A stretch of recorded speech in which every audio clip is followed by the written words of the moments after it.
السلام علیکم ورحمۃ اللہ وبرکاتہ۔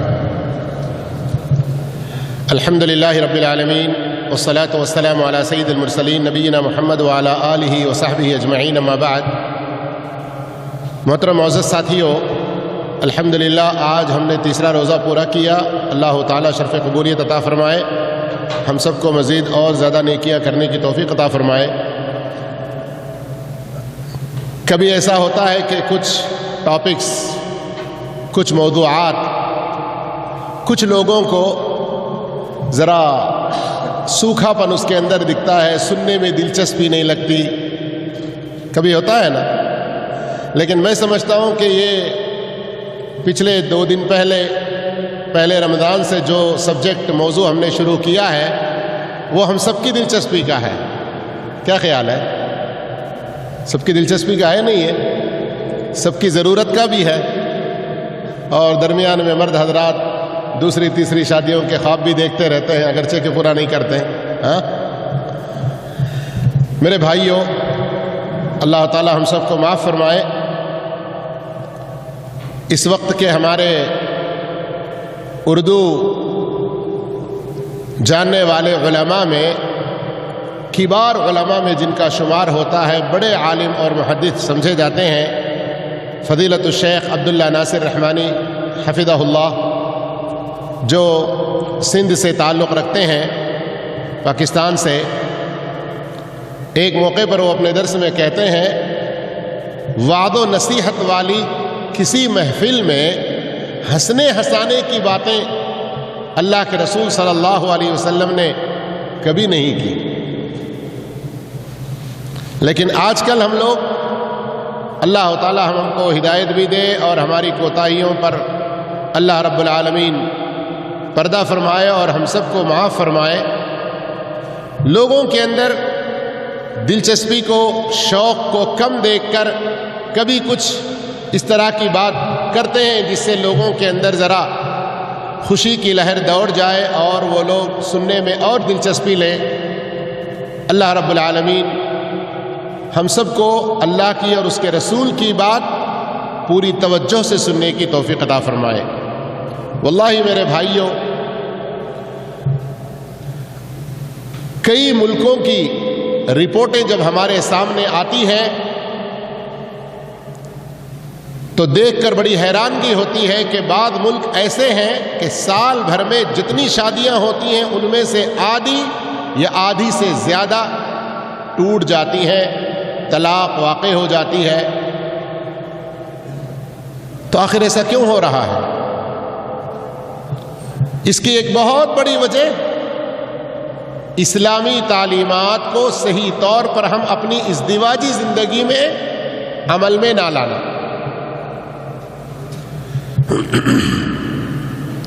پچھلے 2 دنوں میں 2 ٹاپک، مثالی مسلمان اپنی بیوی کے ساتھ، اس کے تحت آپ سن چکے ہیں۔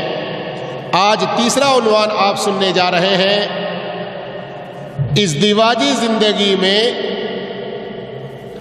اسلامی طریقے کی پیروی کرتا ہے ایک مثالی مسلمان۔ مثالی مسلمان کیا کرتا ہے؟ اپنی، کیا کہتے ہیں اس کو، ویواہک جیون، کیا کہتے ہیں ویواہک جیون، شادی شدہ زندگی۔ اس لیے کبھی کچھ ہندی کے بھی الفاظ تلاش کرنا پڑتا ہے نا ہم کو، ہندی ویواہک، شادی شدہ زندگی، ازدواجی زندگی میں ایک مثالی مسلمان جو ہوتا ہے نا، وہ اسلامی طریقے کی پیروی کرتا ہے۔ آئیے اس بارے میں سنتے ہیں۔ حقیقی اور سچا مسلمان شادی کے بعد بیوی کے ساتھ حسن معاشرت، اچھا سلوک کرنے کے سلسلے میں اسلام کی بلند تعلیمات پر عمل کرتا ہے۔ اسلام نے عورت کے بارے میں جو ہدایات دی ہیں اور عورت کے ساتھ عزت کا برتاؤ کرنے، نیک برتاؤ کرنے کے بارے میں اسلام نے جتنا اکسایا ہے، اس کو اگر ہم اچھی طرح سے غور سے پڑھیں تو ہمیں بہت تعجب ہوگا۔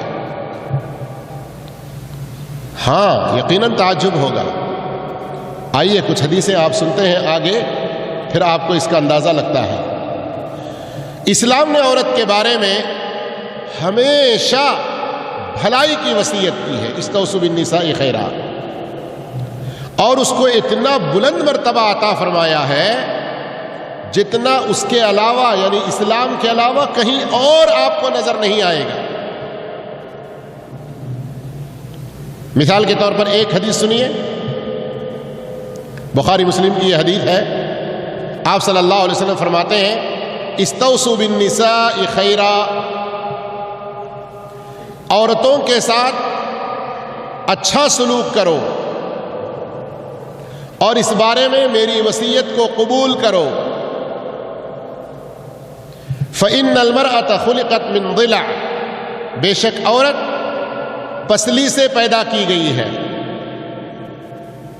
وإن أعوج ما في الضلع أعلاه، اور پسلیوں میں سب سے زیادہ ٹیڑھا حصہ اوپر کا ہے۔ فإن ذهبت تقيمه كسرته، اگر تم اس کو سیدھا کرنے گئے تو اسے توڑ دو گے۔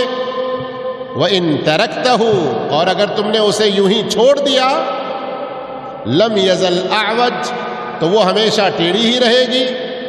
اس لیے اس کا ٹیڑھا پن کچھ کم ہو اور پوری طرح سے ٹوٹنے بھی نہ پائے، اس لیے فَاسْتَوْصُوا بِالنِّسَاءِ، تم عورتوں کے ساتھ اچھا سلوک کرو، اس بارے میں میری وصیت کو قبول کرو۔ بخاری مسلم ہی کی ایک اور روایت میں ہے المرأة كالضلع، عورت پسلی کی طرح ہے، ان اقمتها کسرتها، اگر تم نے اسے سیدھا کرنے کی کوشش کی تو اس کو تم توڑنے والے بنو گے۔ وَإِنِ اسْتَمْتَعْتَ بِهَا اسْتَمْتَعْتَ بِهَا وَفِيهَا عِوَجْ، اور اگر ٹیڑھی رہتے ہوئے اس سے تم لطف اندوز ہونے کی کوشش کرتے رہے تو تم اپنی اس کوشش کو جاری رکھنا،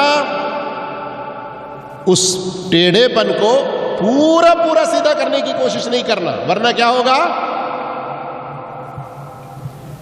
آپ لوگوں نے کبھی پسلی کی ہڈی دیکھی ہے؟ اور وہ بھی سب سے اوپر والی؟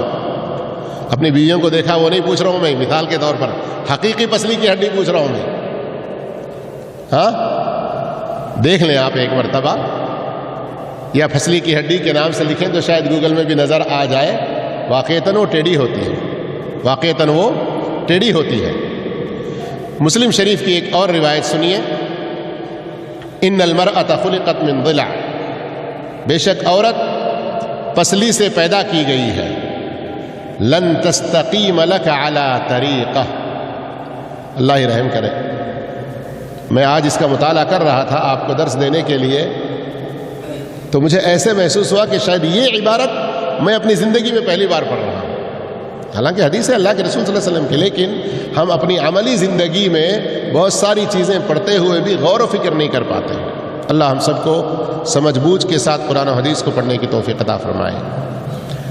ذرا اس عبارت پر غور کریں، لن تستقیم لک علی طریقہ، تم کسی بھی صورت میں اسے سیدھا نہیں کر سکتے۔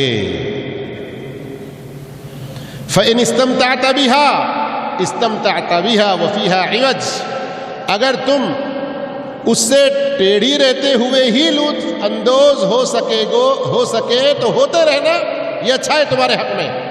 وَإِنْ ذَهَبْتَ تُقِيمُهَا كَسَرْتَهَا، ورنہ اگر تم نے اسے پوری طرح ٹھیک کرنے کی کوشش کی تو توڑ دو گے۔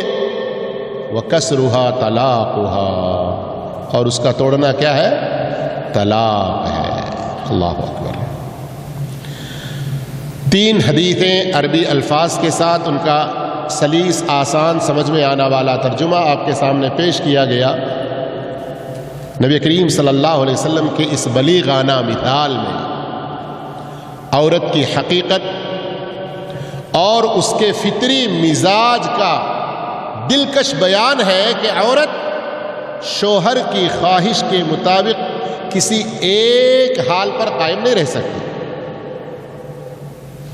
اس لیے مسلمان شوہر کو سمجھنا چاہیے کہ وہ جو تھوڑا سا ٹیڑھا پن اس کی فطرت میں داخل ہے، اس لیے وہ جس طریقے کو اپنے دل میں صحیح یا کامل سمجھتا ہے اس کو 100% اسی طریقے پر لانے کی، اپنے بیوی کو رکھنے کی کوشش نہ کرے، بلکہ اس کے خاص جو نسوانی مزاج، اس کا جو نسوانی مزاج ہے جس کی ابھی اللہ کے رسول صلی اللہ علیہ وسلم نے ان حدیثوں میں خبر دی، اس کا خاص خیال بھی رکھے،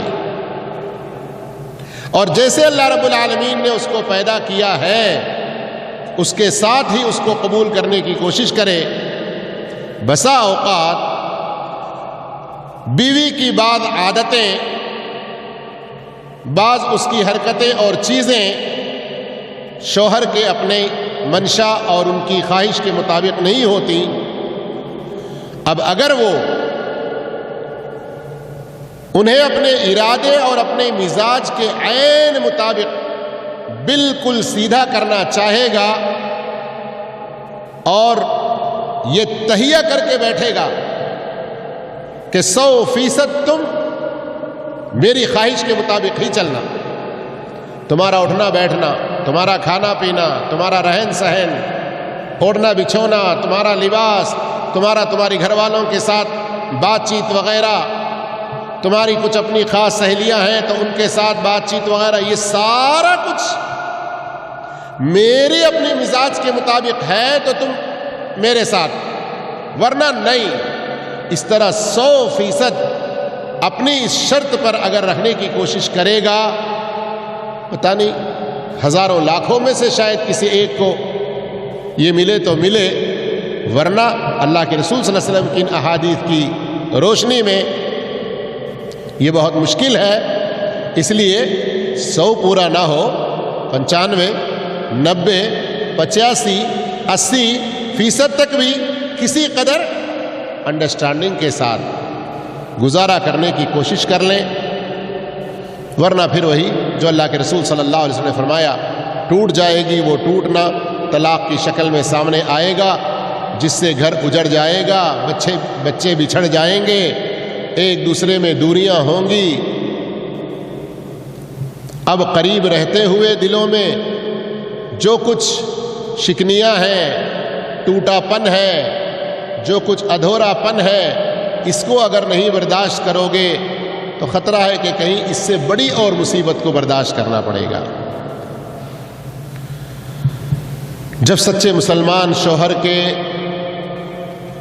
دل و خیال میں نبی کریم صلی اللہ علیہ وسلم کے یہ مبارک ارشادات بس جاتے ہیں، اس کے خیال میں گھل مل جاتے ہیں، رس جاتے ہیں، جو نبی کریم صلی اللہ علیہ وسلم نے عورت کی نفسیات اور مزاج کے گہرے مطالعہ پر مبنی ہے، تو وہ بیوی کی بہت ساری لغزشوں کو حلم و بردباری، صبر و تحمل کے ساتھ برداشت کر لیتا ہے، اور اس کی بہت سی خامیوں پر دیکھ کے بھی اندیکھی، چشم پوشی کر لیتا ہے، یہ سمجھتے ہوئے کہ یہ اس کی فطرت ہے اور اسی طرح اس کی تخلیق ہوئی ہے۔ چنانچہ اس طرح ازدواجی زندگی بڑے ہی چین و سکون، امن اور امان کے ساتھ، نیک بختی کے ساتھ گزر جاتا ہے۔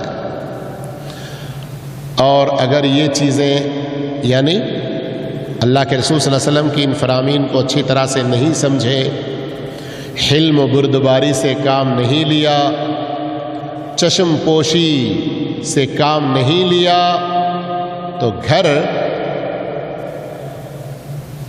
گھر میں شور و غل، چیخ و پکار، لڑائی جھگڑا ایسا ہو جائے گا کہ بعض لوگوں کو یہ کیا دنیا میں جہنم ہے کیا، ایسا محسوس ہوگا۔ اللہ ایسی حالتوں سے ہم سب کو بچا کے رکھے۔ اب تک 3 حدیثیں جو سن چکے ہیں آپ لوگ، اس معنی میں جو حدیثیں اور آئی ہوئی ہیں ان پر آپ غور کیے ہیں کہ حدیث کے شروع میں بھی وہی جملہ اللہ کے رسول صلی اللہ علیہ وسلم نے استعمال کیا جو آخر میں استعمال کیا، بلکہ آپ ایسا بھی کہہ سکتے ہیں کہ حدیث کے آخر میں جو جملہ آپ صلی اللہ علیہ وسلم نے استعمال کیا وہ پہلے بھی کیا تھا۔ کیا ہے وہ؟ عورتوں کے ساتھ اچھا سلوک کرو، فاستوصوا بالنساء خیرا، عورتوں کے ساتھ حسن سلوک کے بارے میں میری وصیت کو مان جاؤ، قبول کر لو۔ یہ جملہ اگر اس پر ہم غور کریں تو سمجھ میں آتا ہے کہ اللہ کے رسول صلی اللہ علیہ وسلم بڑی تاکید کے ساتھ ہمیں اس پر توجہ دلانا چاہ رہے ہیں، بڑی تاکید کے ساتھ ہمیں اس پر توجہ دلانا چاہ رہے ہیں۔ ساتھ ہی ساتھ ہمیں یہ بھی پتہ چلتا ہے کہ رسول اللہ صلی اللہ علیہ وسلم جیسے بعض ماہرین نفسیات نے کہا، دنیا میں اگر سب سے بڑا کوئی نباب ماہر نفسیات گزرا ہے تو وہ ہمارے نبی کریم صلی اللہ علیہ وسلم ہے۔ ان حدیثوں کی روشنی میں یہ بھی پتہ چلتا ہے کہ رسول اللہ صلی اللہ علیہ وسلم نے عورت کے اوپر کتنی بڑی مہربانی کی۔ آپ صلی اللہ علیہ وسلم رحمت للعالمین بن کر آئے تھے نا، تو آپ کی یہ رحمت عورتوں کے لیے بھی کتنی وسعت لی ہوئی تھی۔ اب ہمارے لیے سوائے اس کے اور کوئی چارہ نہیں کہ ہم اپنے گھر کو خوشگوار بنانے کے لیے اللہ کے رسول صلی اللہ علیہ وسلم کی ان تعلیمات پر عمل کریں۔ ایک اور اہم بات رہ جاتی ہے، اس کو بیان کرنے سے پہلے میں ایک گزارش ہمارے سننے والوں میں، یہاں تو سامنے آپ ہمارے پیارے بھائی ہیں، لیکن یہ ریکارڈ ہو کر آگے پہنچ رہا ہے تو بہت ساری بہنیں بھی سنیں گی، سارا بیان سن کر دل میں بہت خوش ہوتی رہیں گی کہ سارے مردوں کے اوپر ہی لاٹھیاں برس رہی ہیں، ان کو ہی نصیحتیں کی جا رہی ہیں۔ لیکن جیسے میں نے کل بھی بتایا تھا کہ مؤلف دکتور علی الہاشمی حفظہ اللہ کی مثالی مسلمان عورت کے نام سے بھی کتاب ہے، عورتوں کو وہ کتاب پڑھ لینا چاہیے۔ شوہروں کے کیا حقوق ہیں، ان کے ساتھ کیسے برتاؤ کرنا ہے، گھر میں شوہر کو حاکم مان کر کس طرح اطاعت و فرما برداری کے ساتھ چلنا ہے، وہ سب کچھ تعلیمات اس کے اندر بھی موجود ہیں۔ آئیے ہم اپنے موضوع کی طرف ایک اور چھوٹی سی اہم بات کر کے آج کا یہ درس ختم کر دیتے ہیں۔ نبی کریم صلی اللہ علیہ وسلم کی لائی ہوئی شریعت میں عورت کے لیے کتنا بڑا حصہ ہے، عورت کے اوپر کتنی بڑی مہربانی ہے، پوری عورت ذات پر، چاہے بیوی کی شکل میں، بیٹی کی شکل میں، ماں کی شکل میں، بہن کی شکل میں، کتنا عظیم مقام ہے۔